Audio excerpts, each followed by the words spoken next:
In recent years, the indie horror scene has become something of a joke, a seemingly endless stream of flavor of the month short-form games of questionable horror and quality.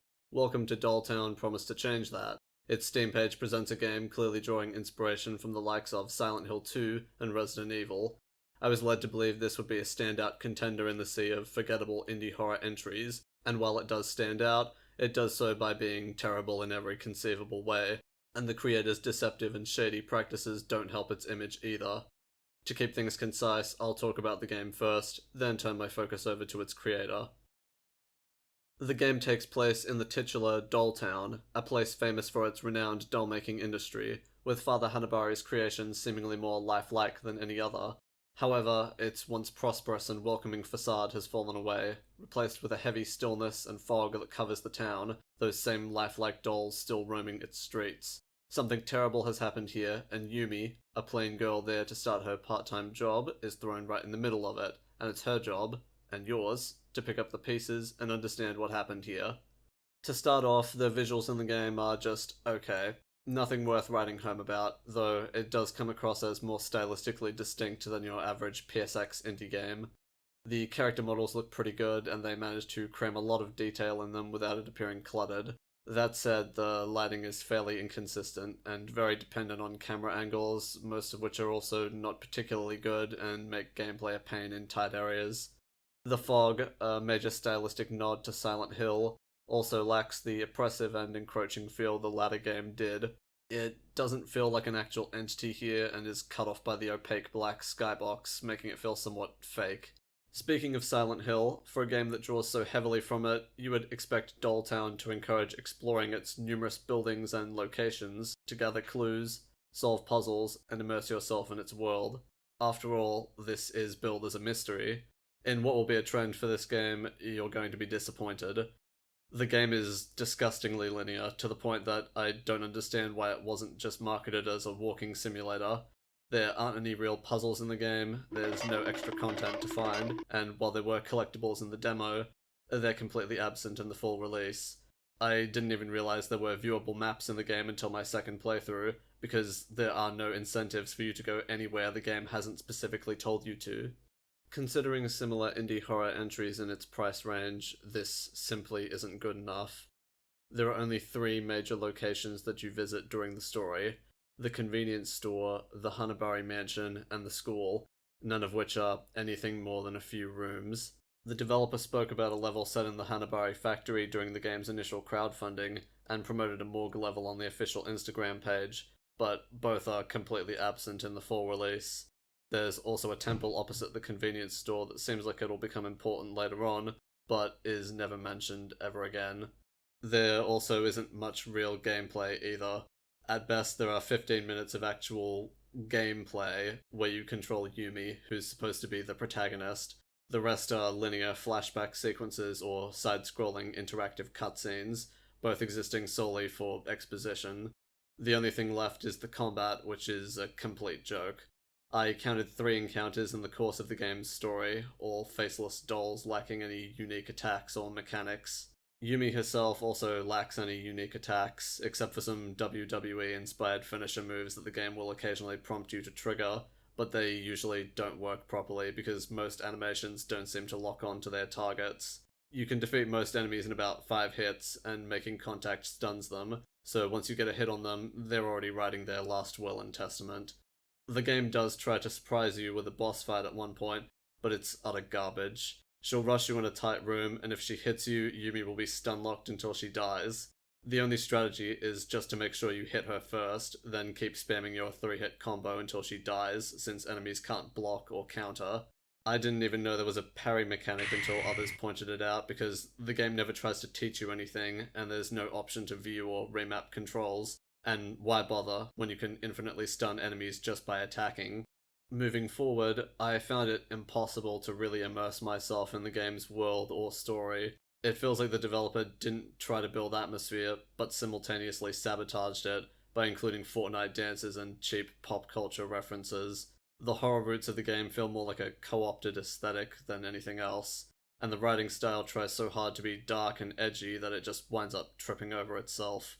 For example, in a flashback, a bully expresses her sexual arousal at watching another girl bullying Mio, a central character, for being a dirty lesbian. The developer claims it's a reference to the anime Kakegurui, where a student becomes aroused playing Russian roulette, but that's hardly relevant. This is supposed to be a cruel scene depicting abuse, but instead its creator gleefully reduces it to another pop culture reference. これだよ今ここで私は生きてるこの感じはすげえ The soundtrack doesn't contribute much to the experience either. There are no diegetic sounds in the overworld, it's just this constant oscillating tone that never changes, whether you're outside or in a building. This is also true of the game's many flashbacks that all use the same simple loop, which becomes grating after a while. At times, the soundtrack will even actively sabotage the experience. There's a sequence where you control Mio's cat trying to escape the mansion, which for some reason has become a gigantic maze.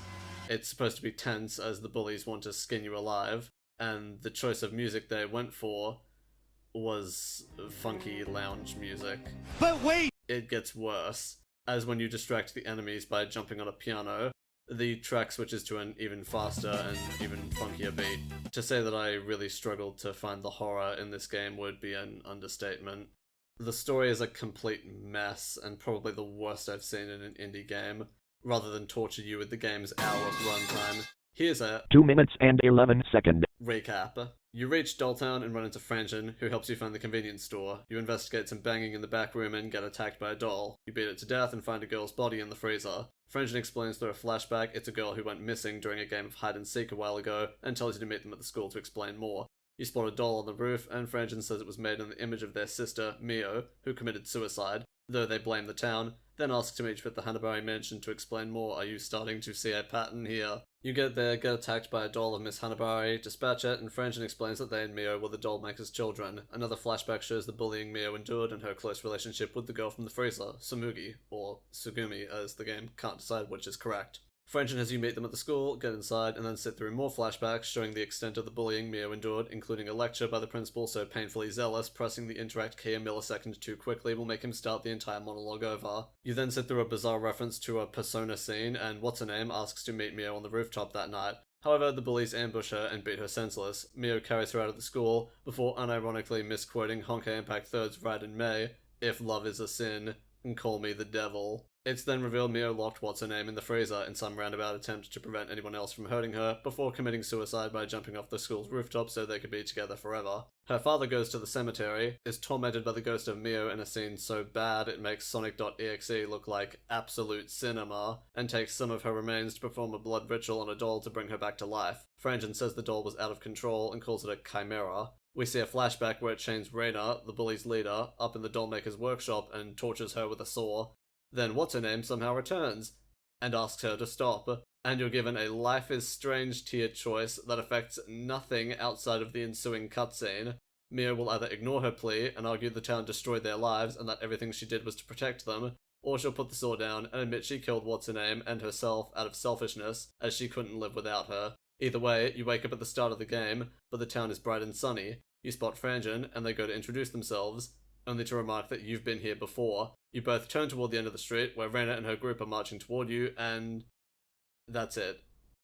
No, seriously, that's it.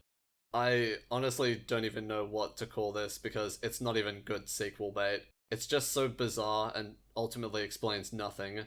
The developer claimed in his Discord server the entirety of the game is a nightmare that Mio thrusts upon you to try and share her story with you.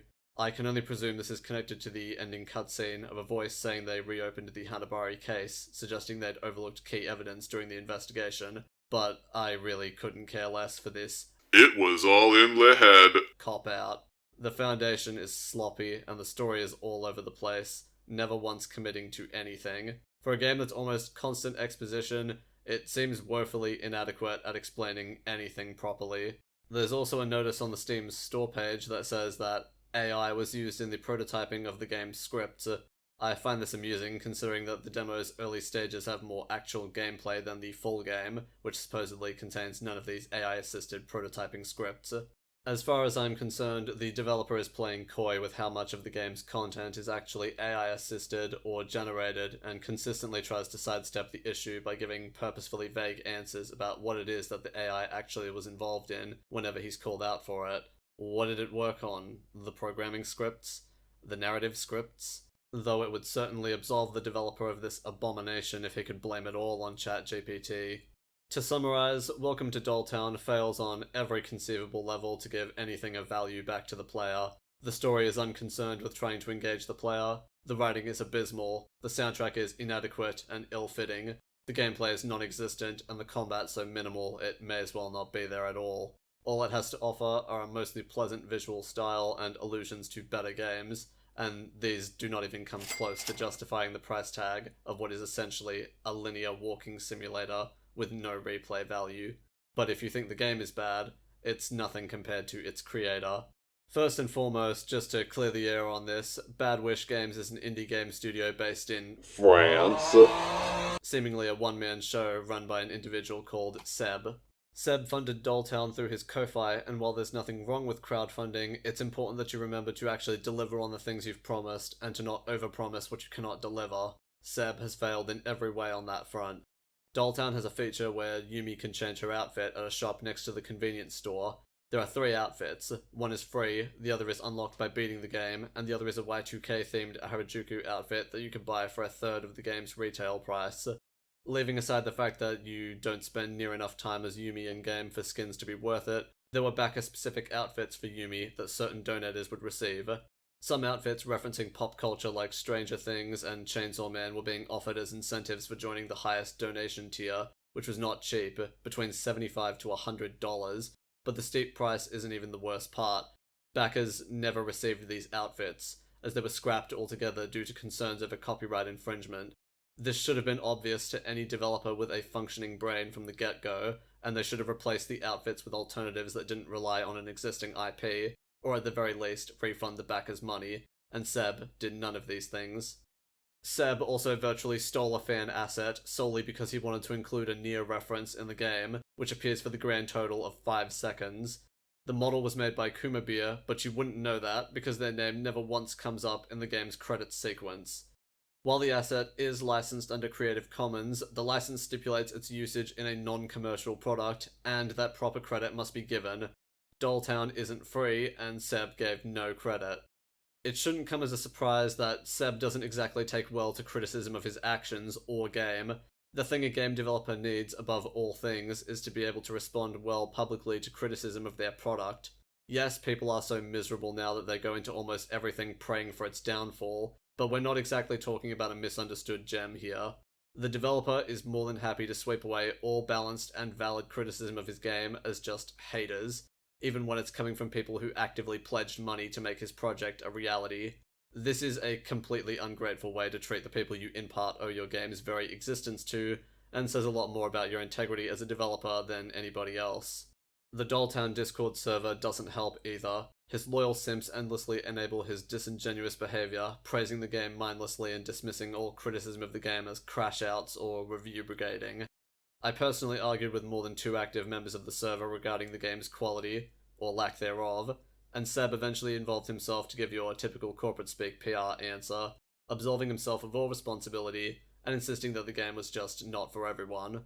Originally, I intended to make this video solely about the game's failure, and to hope that he listens to the constructive feedback and makes his next game better, but his last response to me drove me to add this segment. His ego beggars belief. He'll go from insinuating that Konami copied him with Silent Hill F, to branding all critics of the game as haters coming for his throat. This attempt at reframing his critics as a spiteful mob simply doesn't hold up to any scrutiny. I scrolled through every single negative review of the game that existed on release, and while many were strongly worded, none encouraged personal attacks or reprisals on him. He even has the gall to compare himself to the 2 lesbian characters in his own game, who are bullied endlessly for their sexuality. The very comparison is inaccurate and just fucking pathetic.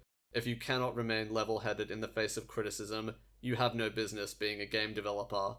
And if that isn't bad enough, Here's a backer talking about how Seb emailed them on release day, soliciting a positive review from them to combat the negative feedback the game was getting, as well as screenshots they provided of the email in question. A developer encouraging review brigading to try and artificially inflate their game's review score is completely unprofessional. Despite attempting to manipulate the game's review score, he even has the cheek to claim people are buying the game to run it for 40 minutes, refund it, and leave a negative review, blaming it on content creators that criticized his game. Seb's actions and the game he's created leave me with no doubt his heart was not in this game. Prior to release, he posted on the game's Instagram referring to it as Episode 1, suggesting it would be an episodic series, which is almost always a red flag. The fact the full release doesn't mention any of this only makes it feel more suspicious. Seb claimed in his message to me that he had a vision and delivered the story he wanted to, but now claims he wants to make a sequel. He has no direction for the game. He wears horror culture as an ill-fitting costume, yet his incessant need to reference vastly superior IPs has exposed the crippling lack of identity his game has. He flip-flops on ideas constantly and will hype up features, only to drop them at the very last moment with no warning. He markets his game with a focus on combat, then claims it isn't a combat game at all. He'll say the game was a learning experience and just a game, but the simple fact is, you cannot and do not take money from backers for a practice project. Backers deserve better, and it's obvious Seb is incapable of that. Since the game's release, he's been licking his wounds and doing near constant damage control on his Discord server, but once his funds run dry, I'm sure he'll announce a new scam. My advice would be not to let this con man within an inch of your wallet, because as I've shown, he has absolutely no qualms lying to and cheating his backers, misrepresenting his game, and dodging accountability at every step. Nor does he have any issues with lying straight to your face about the quality of the game, and he'll continue lying about the passion and effort he put into Dolltown. But at the end of the day, Welcome to Dolltown is nothing more than a soulless cash grab, and Seb is just another scam artist convinced that he's something more.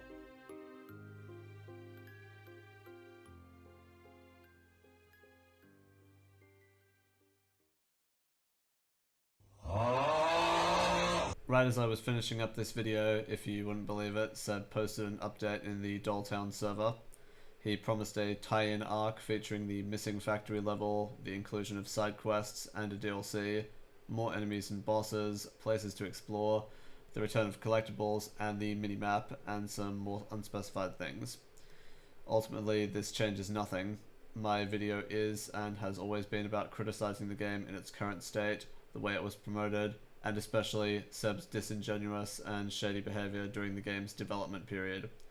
While it's good that he's not abandoning the game and is working to address its shortfalls, it's worth noting that most of the same shortfalls were caused by him using these bullet points during development to promote Dolltown before totally abandoning them with no explanation to his backers.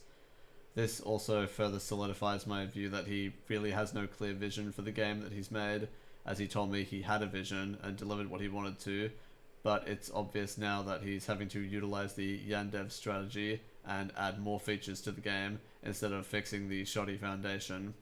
All that said, I wanted to address this announcement preemptively anyway, as it doesn't detract from or minimize any of the points I've made in this video, and I'm just trying to provide as many of the objective facts as possible. And now a quick thank you to the hypothetical people still watching. I appreciate each and every one of you. Also a huge thank you to all the people who provided quotes or evidence for this video, and Mr. Winters for humouring me.